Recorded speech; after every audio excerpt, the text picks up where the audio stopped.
Alimoudine, bonjour. Bonjour. Alors voilà, tu es l'auteur, nous sommes ici à Genève en fait.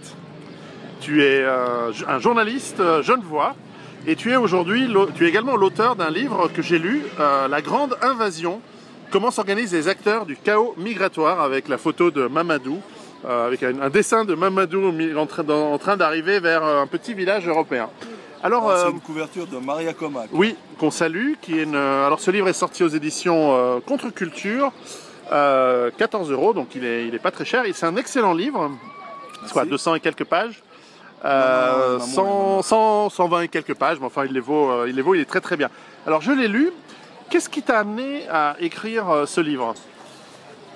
Bon, alors, tout d'abord, je te remercie de me donner la parole. Je veux dire, j'ai pas tellement la parole dans les médias mainstream. Pourtant, je lance un appel à Darius Rochebin. S'il veut m'inviter dans Pardonnez-moi, je viens volontiers.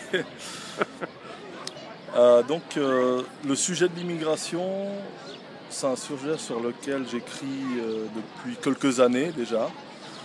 Donc en 2015, j'avais lancé lapravda.ch, puis on avait fait une interview avec un requérant d'asile tunisien qui s'était lâché complètement.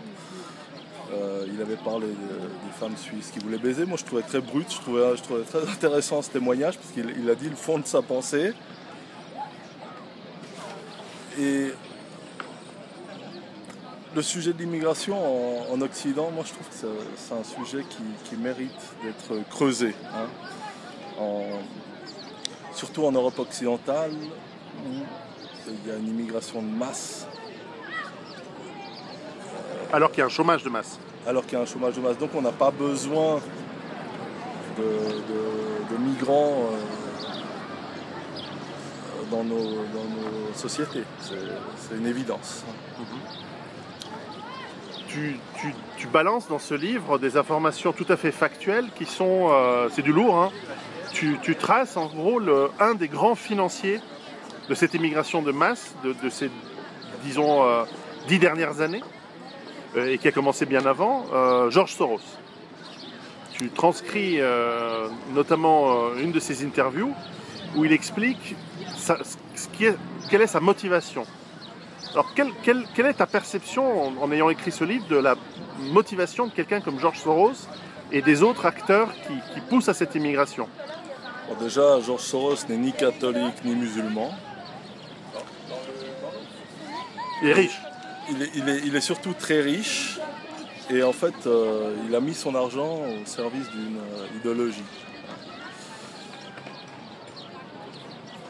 Et moi, je pense que c'est un milliardaire qui s'est dit bon, on va se faire plaisir, on va faire venir des immigrés. On va faire venir des immigrés en masse. C'est une espèce d'expérimentation, mais qui est en décalage complet avec les aspirations du peuple. Mais pourquoi? Il faudra lui poser la question. Mais est-ce que George Soros avoue ses motivations de manière ouverte?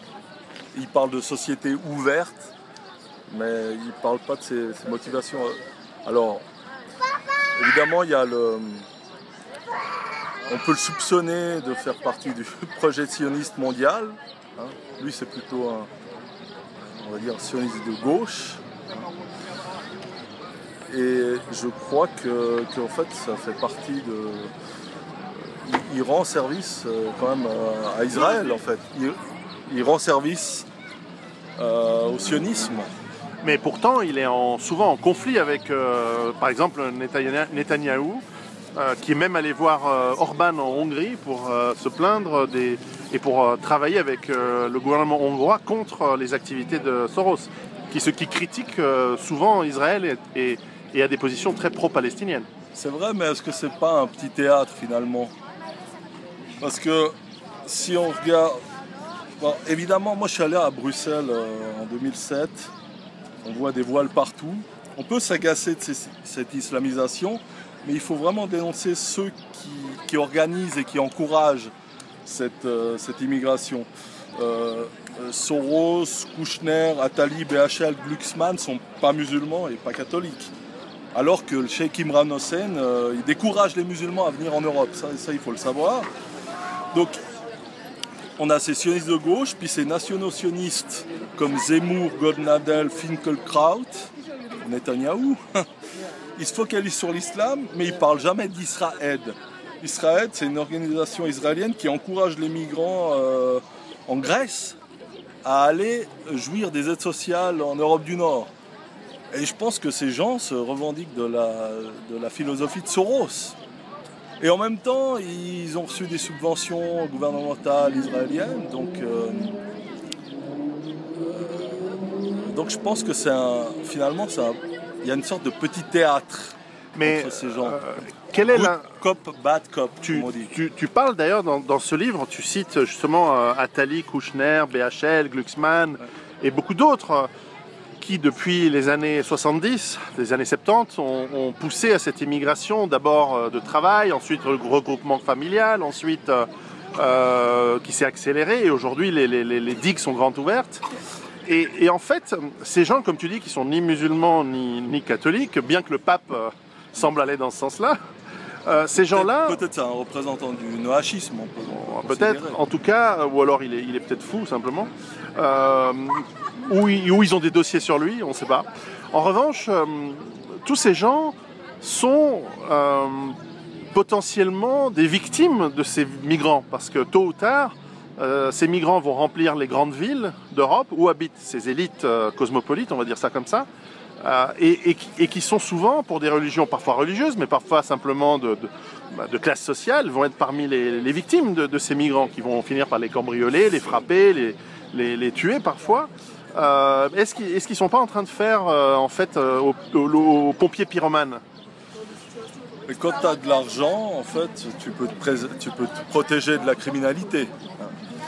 J'aimerais citer encore un passage d'une interview que j'ai fait avec Alain Soral, qui est assez révélatrice. Les juifs communautaires sionistes qui nous dominent en Occident, notamment par le discours, passent en effet leur temps à exiger des goïms qu'ils se comportent en hommes de gauche, antiracistes et antinationalistes, tandis qu'ils se comportent en hommes d'extrême droite par leur soutien sans vergogne d'un Israël ouvertement raciste et ultranationaliste. Donc il me semble qu'on est vraiment au cœur du problème. Vous avez ces BHL, Kouchner, Glucksmann qui disent aux Européens d'ouvrir leurs portes, mais qui n'ont pas un mot sur la politique en Israël, pays auxquels ils sont vraiment attachés. Donc, Mais est-ce que suggérer que Israël pourrait lui aussi accueillir des migrants et donc diluer sa culture et donc perdre son identité, n'est-ce pas antisémite? Bon, déjà, Israël, c'est un pays d'immigrants. Alors, si on soutient les Palestiniens, on estime qu'ils usurpent un peu la terre de quelqu'un d'autre. Donc c'est des colons. Plus que... Alors, Zemmour parle de colons à propos des immigrés musulmans, mais ils ne sont pas soutenus par un État. Je pense que les motivations sont très individuelles, donc c'est pas vraiment des colons. Par contre, les immigrés profitent du laxisme ici en Occident, parce que vous allez à Dubaï, à Singapour, il n'y a pas de... Enfin, si un immigré... Pourtant, il y a des pourcentages très élevés d'immigrés, mais ils ne se permettent pas de faire, comme on dit, un pet de travers. Sinon, ils sont déportés immédiatement. Mais d'ailleurs, en Israël non plus. Les immigrants chinois ou thaïs ou philippins qui bossent en Israël... C'est un peu la même mentalité que le Golfe. En fait. Mais n'est-ce pas, en fait, l'exemple à suivre? Alors, sur ce point-là, je ne dis pas d'aller coloniser des pays, mais... Voilà, justement, c'est cette double éthique qui est irritante de la part de ces sionistes de gauche. C'est le peuple élu, quand même. Ils se donnent le droit de faire le taquin. Je fais le taquin. Oui. Non, mais j'entends bien. Alors, là, évidemment, où ça m'intéresse, c'est que je lis ces livres sur cette immigration massive, c'est parce que c'est un facteur assez nouveau qui s'ajoute aux problèmes qui existent déjà en Europe, qui sont des problèmes économiques, où il y a beaucoup de chômage, où il y a une démographie qui vieillit, une population qui se paupérise, des gens qui sont déclassés socialement. Et puis, tout d'un coup, on ajoute cette criminalité, des conflits de civilisation qui n'existaient pas avant. On importe certains conflits, on le sait ici en Suisse, où nous avons des conflits entre Bosniaques et Capverdiens et toutes sortes d'ethnies qui n'étaient pas censées se côtoyer déjà dans le monde, mais en plus maintenant, même chez nous. Et on a le conflit entre Kurdes et Turcs, on a le conflit entre, même si c'est mineur, entre Algériens et Marocains, ne serait-ce que pour le trafic de la drogue ici sur Genève ou à Lausanne. Il n'y a pas un week-end où il n'y a pas des gens découpés au couteau. Fort heureusement, il y a peu de morts en Suisse, mais enfin, nous n'étions pas habitués à cela ici, et on ne parle même pas des migrants en Allemagne qui tuent une personne pratiquement tous les jours. Alors, et sans parler du terrorisme, orienté ou pas, organisé ou pas, mais enfin, qui a quand même des effets. Et donc, nous, Européens, toi, tu es à moitié tchèque, donc tu es à moitié européen aussi, et de culture, tu es complètement européen, comme moi ici en Suisse. Nous, on n'y gagne pas dans cette histoire. Qu'est-ce qu'on peut faire? Parce que ça ajoute au risque d'effondrement, ça ajoute au risque de gros chaos, de bordel, voire de guerre civile. C'est le mot que tout le monde a aux lèvres aujourd'hui dans beaucoup de pays en Europe. Moi, je crois qu'il faut s'inspirer des modèles du groupe de Visegrad. Pologne, République tchèque, Hongrie, Slovaquie. Donc, paradoxalement, c'est des régimes socialistes qui ont contribué à préserver l'homogénéité ethnoculturelle. Donc, pendant 40 ans, de 48 à 89, ces pays vivaient sous le socialisme, que tu construis un peu, mais... Non, mais je comprends. Oui, mais en fait, ils vivaient sous une... Bon, c'était une dictature. C'était une dictature, ouais, exactement. Faut appeler par ces mots. Hein. Mais justement, à l'ouest, c'était la démocratie libérale. Et le capitalisme a avancé, il a fait venir une main-d'œuvre à bas coût des pays extra-européens, notamment des colonies qui n'avaient pas ces anciens pays communistes. Mais ça, c'est en fait parce que justement la dictature communiste ou socialiste n'avait que pas de succès économique qu'elle n'avait pas besoin de faire venir des travailleurs moins chers parce que... Elle contrôlait, c'était un État un peu plus fort. Oui. Il n'y avait pas un Bouygues qui disait « bon, maintenant je veux du regroupement familial ». Et donc en fait, ta gueule, c'est le paradoxe. C'est le paradoxe, c'est-à-dire pour un mal, tu as eu un bien. C'est-à-dire que pour une économie pourrave et une perte de liberté, tu as eu la préservation d'une culture. Un État fort implique que l'immigration était strictement contrôlée. On faisait venir des étudiants du tiers-monde pour les former idéologiquement, comme mon père a été invité en Tchécoslovaquie. Tout à fait. Mais souvent, ils repartaient. C'était pas pour remplacer ou bien pour se mélanger à la population. En République tchèque, vous avez des Syriens, mais la plupart, c'est des médecins qui sont venus étudier. Je suis sorti avec une fille tchèque dont le père était syrien, c'est marrant. Elle devait être très belle, j'imagine. Oui, je ne sors qu'avec des femmes très belles. Comme toi d'ailleurs. Et donc, il y a peut-être 0,1% ou 0,2% de musulmans, ils ne posent pas de problème. Bon, en plus, en République tchèque, vous avez quelques immigrés quand même, c'est pas non plus complètement fermé à l'immigration, mais c'est une immigration de travail. C'est des Vietnamiens qui bossent toute la nuit dans des petites supérettes. C'est des Ukrainiens qui bossent dans les chantiers. Donc c'est une immigration positive. En fait... Comme c'était le cas en Suisse, et puis même comme c'était le cas en France. Donc les saisonnier, c'était ça. Jusqu'aux années 80, jusqu'à la fin des années 70. Et depuis les années 80, il y a une filière de l'asile qui s'est constituée. C'est vrai, la plupart des requérants d'asile, c'est des jeunes hommes africains. Ils se demandent ce qu'ils viennent faire là. Je veux dire, il y a souvent, pas toujours, mais une démarche de pur parasitisme. Non, mais je crois qu'on peut le dire, c'est à 99%, 99%. Faut arrêter. Ils mentent sur les raisons réelles de leur immigration. Ils invoquent le droit d'asile, mais juste pour rester. Quand ils sont quand on leur refuse le droit d'asile, ils restent quand même. C'est incroyable. Bon, ça, en France, ils ont ce problème aussi. En Allemagne, en France, mais dans les pays d'Europe centrale, déjà, ils ne leur accordent pas l'asile, en fait. En République tchèque, ils leur donnent tellement pas d'argent qu'il n'y a personne qui veut rester. Il n'y a pas un État-providence, un système social généreux comme en Suède. Il y a un immigré, il arrive, je ne sais pas combien il ça doit être dans les 2000 euros, plus les téléphones, plus les abonnements Internet, plus le loyer. Il choisit ses pays. Vous avez des... Oui, un supermarché de l'asile aujourd'hui. Voilà. Donc ils savent que les pays de l'Est, il faut éviter parce qu'ils ne vont pas leur donner d'argent. Et puis ils ne sont pas d'accord aussi de les accueillir. Ils leur donnent, je crois qu'en République tchèque, il y a quelques dizaines de personnes à qui on reconnaît le droit d'asile. Je crois que tu en parles dans ton livre. Oui. Mais c'est comme au Japon en fait. Oui, il y en a une dizaine par an maximum. Et encore en République tchèque, la plupart des requérants d'asile, c'est peut-être des Ukrainiens, des Vietnamiens, des Cubains.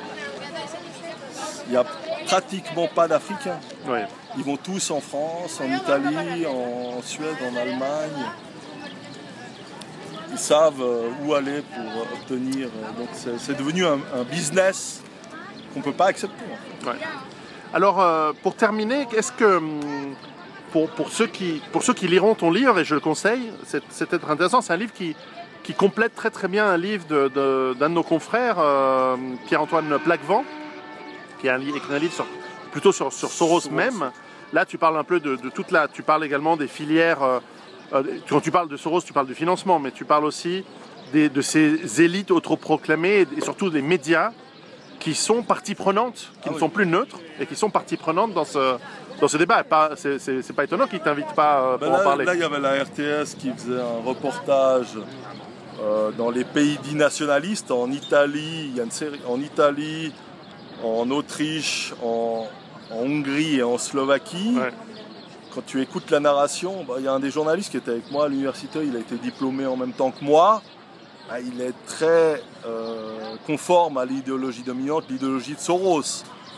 Quand tu écoutes ce reportage, c'est un reportage de propagande, il dit que les méchants, en gros, je caricature, mais c'est un peu ça, les méchants hongrois ne veulent pas de migrants alors qu'ils auraient tout à y gagner. Mais est-ce qu'il vaut mieux être un méchant hongrois et garder sa culture et ne pas avoir ses femmes violées, ses maisons cambriolées et tout simplement son économie ruinée, qu'être un gentil français mais finir égorgé, mort ou au chômage ou simplement dans un pays qui se tiers-mondise? C'est une question. Souvent, je trouve que les Tchèques exagèrent un peu avec l'islam, il y a un peu une hystérie. Alors moi, je ne suis pas vraiment pratiquant, mais je suis issu de culture musulmane, elle ne me fait pas vraiment peur. Bah forcément. Ouais. Mais j'ai pas non plus envie qu'il y ait la charia ici en Europe. Ah, pourtant, ça rendrait les relations avec les femmes plus faciles. Ah, peut-être. Surtout dans les divorces, quand la femme n'a qu'une moitié de voix d'homme. Quant à son témoignage, ça permet d'aller plus facilement. Je crois que tu vas choquer beaucoup de féministes avec ça. Oui, bon, les féministes, je n'ai rien à battre. Non, mais plus sérieusement, quand bien même la charia serait fantastique, c'est pas notre culture en Europe, point. Voilà. C'est tout. L'Europe, elle est chrétienne, elle est de culture chrétienne. Il y a moins en moins de croyants, c'est vrai, mais donc. Par rapport à l'islam, en fait, la solution, c'est de stopper l'immigration, parce que quand il y a un pays où il y a peu de musulmans, il n'y a pas de problème. Mais évidemment, quand tu as des ghettos qui se constituent à Bruxelles, à Stockholm, où c'est des gens issus d'une classe sociale un petit peu sous-prolétaire, comme tu disais, je crois récemment, il n'y a pas de problème avec des diplomates, avec des gens... non, mais les journalistes bien payés, ils ne vivent pas dans le quartier où il y a les immigrants. Eux, ils sont, leurs femmes et leurs gamines, elles sont dans les beaux quartiers, comme mes enfants. Ils sont dans des écoles où il y a plein d'étrangers ici en Suisse, mais c'est des enfants de diplomates. Dans l'école de mes enfants, il y a la fille de l'ambassadeur du Chili, du Japon... du Qatar, ils posent pas de problème parce que c'est des mecs qui ont de l'argent, qui sont pas idéologisés, qui même dans leur propre culture, je prends l'exemple de l'ambassade du Qatar, les mecs ils laisseraient jamais leurs enfants avec une racaille de banlieue, fussent-elles musulmanes, ils en ont rien à battre. Voilà. Au contraire, ils les détestent. Donc, Donc il y a un aspect classe sociale. il faut voir la question sociale avant la question raciale. On peut pas complètement... Elle s'articule, en fait la question sociale s'articule avec la question raciale. Bien sûr. Il y a pas de... Non, c'est évident, parce que là, un autre problème, c'est que quand tu regardes les moyennes de capacité génétique d'une ethnie à l'autre, alors je parle bien de moyenne, ça ne veut pas dire qu'il n'y a pas des possibilités d'avoir des gens très intelligents dans une ethnie où la moyenne d'intelligence est très basse.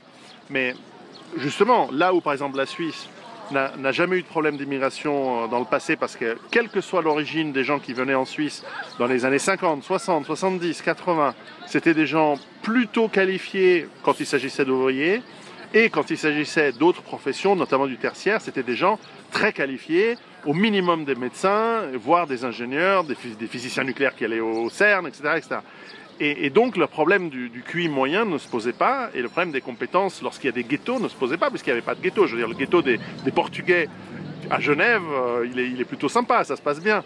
Il y a une époque, ils étaient ouvriers et gardiens d'immeubles. Aujourd'hui, leurs enfants, ils sont employés de banque, hommes d'affaires, et ils sont devenus suisses. On a une capacité d'absorber les cultures en Suisse qui est assez incroyable. Oui, l'immigration zéro, ça n'a pas de sens. Je veux dire, mais même elle peut être positive.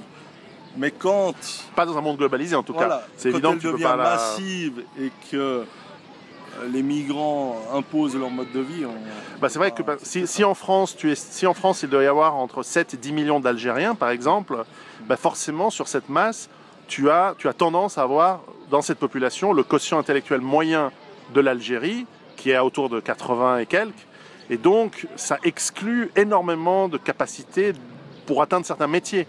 Donc, alors oui, il y a des ingénieurs, j'en connais plein, qui sont brillants, des gens d'origine algérienne en France qui sont très bien. Si la France avait fait venir que des ingénieurs, des médecins algériens, ils seraient comme les Syriens en République tchèque. Mais l'ingénieur, tu vois, le problème, c'est que je pense que tu es conscient de ça, c'est que l'ingénieur et le physicien ou même le médecin algérien, ils votent pas à gauche. Ah non, c'est une escroquerie un peu droit de l'homiste. De croire qu'il y a une solidarité entre immigrés. Non, au contraire. Alors que les masses laborieuses de bas quotient intellectuel, si elles votent, parce que souvent elles n'en ont rien à foutre, mais quand elles votent, ou en tout cas elles sont des plantations, des chasses gardées pour la gauche, voire l'extrême gauche, avant de devenir suffisamment nombreuses pour faire leur propre parti, ce qui est le cas aujourd'hui où il y a des partis islamistes qui se mettent en place en Europe et maintenant qui font dans le communautarisme et dans le vote communautaire pour obtenir plus de ressources pour eux. Et c'est dans ce sens-là où on a un risque, je ne sais pas ce que tu en penses, mais on a un risque de guerre civile dans certains pays. Alors maintenant, il y aura les élections européennes qui vont arriver. En fait, moi j'étais sidéré de voir le débat sur l'immigration en France. Il y avait Nathalie Arthaud, lutte ouvrière, Glucksmann, le fils, et puis plusieurs autres, Benoît Hamon, alors qu'il y avait un discours, mais vraiment, selon eux, il fallait accueillir de manière quasi inconditionnelle tout le monde. Des milliards de gens. Alors, Nathalie Arthaud l'a dit, elle a dit, moi je suis une citoyenne de la planète. 1 milliard. Alors tout le monde peut venir en France. 1 milliard d'Africains en France. Mais normalement, elle devrait être disqualifiée, il faudrait l'envoyer en psychiatrie. Ou en tout cas en cours de maths, parce qu'elle ne comprend pas la démographie. Ouais, non, c'est complètement... Je crois qu'elle est prof en plus. Oui, de toute façon, n'importe qui peut être prof en France. Je veux dire... Et donc, en fait, ces gens sont totalement inconscients. C'est un pays clown. Ce qui me sidère, c'est qu'ils n'ont pas été remis à leur place. Ceux qui se disent souverainistes comme Filippo Asselineau ont été très mous dans leurs réponses. Ils ne les ont pas laminés. Normalement, ils devraient se faire laminer. Parce qu'en République tchèque, quelqu'un qui tient ce discours... Il se fait taper le lendemain. Dans la rue, il se fait fracasser la gueule. Déjà, il y a un consensus de la classe politique. En République tchèque... c'est les Tchèques d'abord. Les communistes... Bien sûr. Sont contre l'immigration, comme les communistes en France. Voilà. Parce qu'en fait, ils défendent, ils n'ont pas trahi leur électorat, la classe ouvrière. Ils sont encore dans leur logique de défense du travailleur, en fait. Et Moi j'ai fait des interviews avec des communistes tchèques qui sont contre l'immigration. Mais bien sûr, parce qu'ils ont à cœur l'ouvrier tchèque. Ouais, c'est ça. Alors que les Français, ils ont à cœur juste leur et donc c'est assez inquiétant de voir cette chape de plomb, ce terrorisme intellectuel. On sent que on sent que Philippot a peur de se faire traiter de raciste. Voire d'homosexuel. Ouais. Je sais pas, il n'est pas revendiqué. Je ne sais pas, je m'en fous d'ailleurs. Bon, c'est pas le pire.